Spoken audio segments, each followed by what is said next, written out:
Tania Piekae, the Vice Chairwoman of the Andromeda Council, a message to the people of Scandinavia.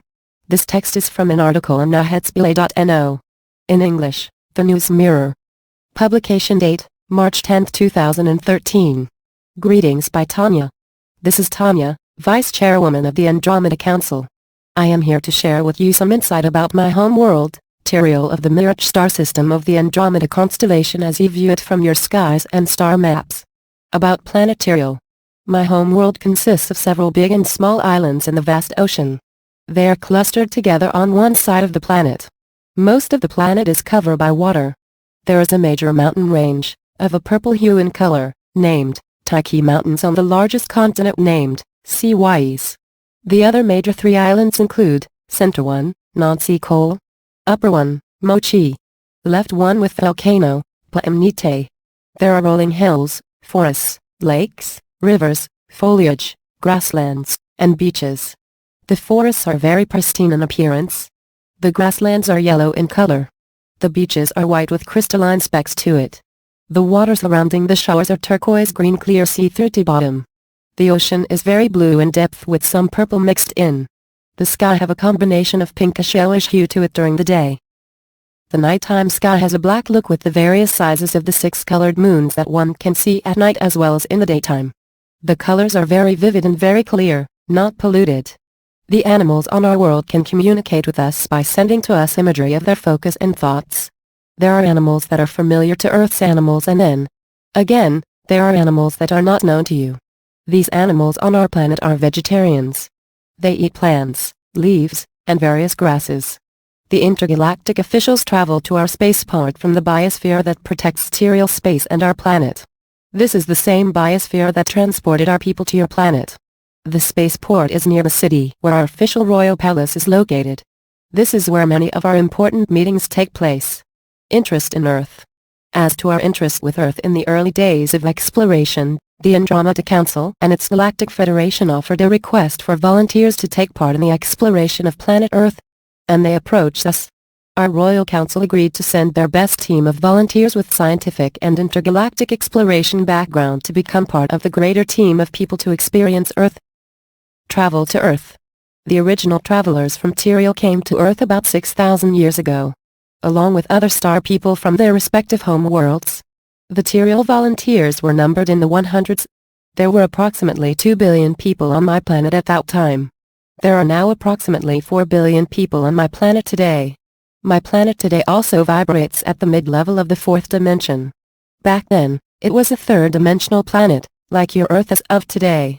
It is about the size of your solar system's planet of Saturn. My world, Tiriel, has no rings, only 6 moons. Some of my people stayed aboard the biosphere in which we traveled to your world stayed in orbit around Earth space for approximately 5 years to make sure our people had settled in okay and were safe. The number of Tiriel volunteers that actually set foot and stayed on Earth was about 80 people. Biologists, social scientists, etc. Approximately half of these 80 people were of the extended family. Of the royal family. Of the planet Tiriel. Having these people related, knowing each other so well, helped with the settlement process in your country. Her people are the ones that introduced the deep blonde hair and blue/green eye genetics. Not hair with people that changes to honey blonde, but the deep true yellow blonde hair. That stays with them their whole lives. First outpost. They set up post in what is now the area of the Skagerrak Strait. Back then this area was not underwater. All of what is now Denmark today was separated from the landmass of Norway and Sweden by a river at that time. We set up that first underground post that connects to some tunnels into a big cavern, which then opens up to the pristine forest around the area. Once they settled into their post, they migrated north into Norway and Sweden. This first post is now underwater in the Skagerrak Strait that now separates Denmark from Norway and Sweden.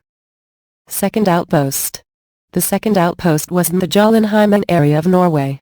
It was here that they flourished and began to spread to the surrounding areas. There were a couple of families that migrated east into Sweden. This is another subject for another time. The main focus is to talk about Norway's beginnings. Of course, there were areas that were snow-covered some of the time. There were brief seasons of warm weather much like a breeze coming across the land of Norway. It brought relief to many of our Tiriel people who were not used to the constant colder weather. In Jotunheimen area, it was a safe haven and a trading center away from the coastline.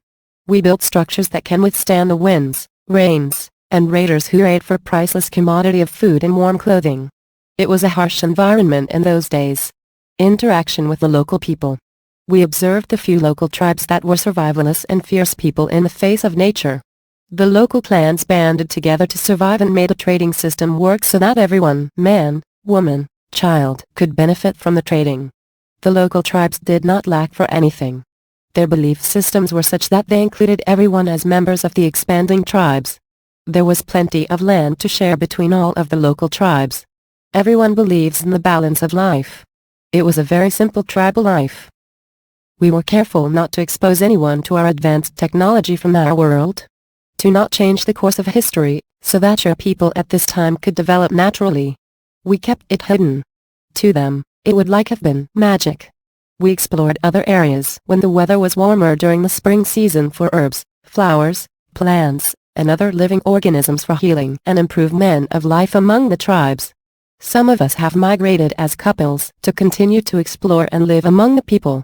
Others intermarried with the local tribes. We chose to be part of the earth in order to improve the quality of life for all here. In closing, many of our descendants are spread out over Norway, Sweden and into some of the Western European countries through the hereditary traits of the blonde hair, blue or blue-green eyes and fair-skinned people among the countries listed. And yes, there was intermarrying between our people at that time. And the local indigenous people your country. Mythical stories of Norway. Many mystical stories have been told and lost over the centuries. These stories about strength, lightning and thunder gods, and our tall people, are in some part about our original group of Tyriel people. Many of the local tribe people called the Tyriel people as giants, or tall trees, because they are above average than the local indigenous tribe people.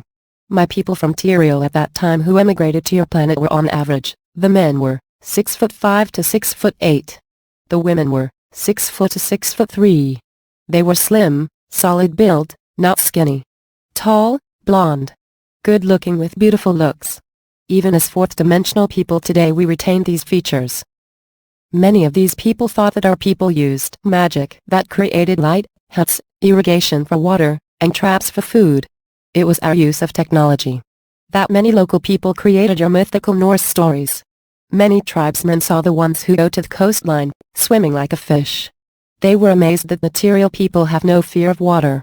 We used some of our technology to build interesting ships, sailing ships, that we used for exploration by sea. The local people happily jumped on board the ships that we'd made. Notes about Jotunheimen area. Buried deep in Jotunheimen area, the ancient sites slumber, waiting to be discovered for the Norwegian people to find. It is there. They will be able to find things that they cannot explain and how they got there. Ancient pieces of metal that is not of Earth. Ancient writings that are not known to your Earth's linguists. It is in bits and pieces for humanity to find in its awakening. To embrace the new dawn. Closing. This is Tania, Vice Chairwoman of Andromeda Council, sending my love to the remaining descendants of my people from our planet Tyriel. Awake from slumber, my Norwegian and Swedish relatives, as well as those that are scattered that remain of my people in the faraway lands beyond Norway and Sweden. We will reunite again in the future. Comment from the editor of nyhetsspile.no. It is I who have organized this groundbreaking report from Tania, for publication here on Nyhetsspile.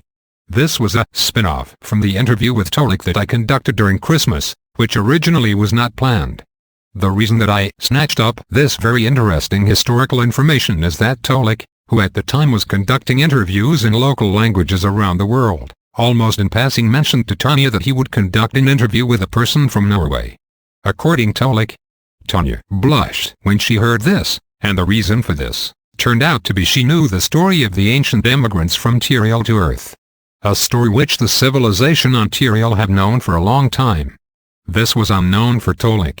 The members of the Andromeda Council are comprised of people from a large amount of star systems and even more planets, and in this context, it was a coincidence that Tania from Tyriel is one of Tolik's contacts in the Andromeda Council. Tolik is an Earthman and lives in the United States. He is also a member of the Andromeda Council. The result of this conversation was that Tania handed over the story of the little group of Tyriels, and their settlement here on Earth in prehistoric times to Tolek, to bring it to us living in Norway. In the video at the bottom of the article you can listen as Tolek tells a little more in detail about what the article discusses. P.S. Long-distance space travel is a piece of cake for many civilizations. The reason is that this technology has been in use and has been refined over millions of years beyond Earth. P.S. Most aliens is neither cloned by a robot of the type Greys, or evil and manipulative creatures of a reptoid species that feeds on the energy of fear. Indications are that most people who live in, and outside the galaxy, are humanoids, and not to say people. Human DNA is a universal template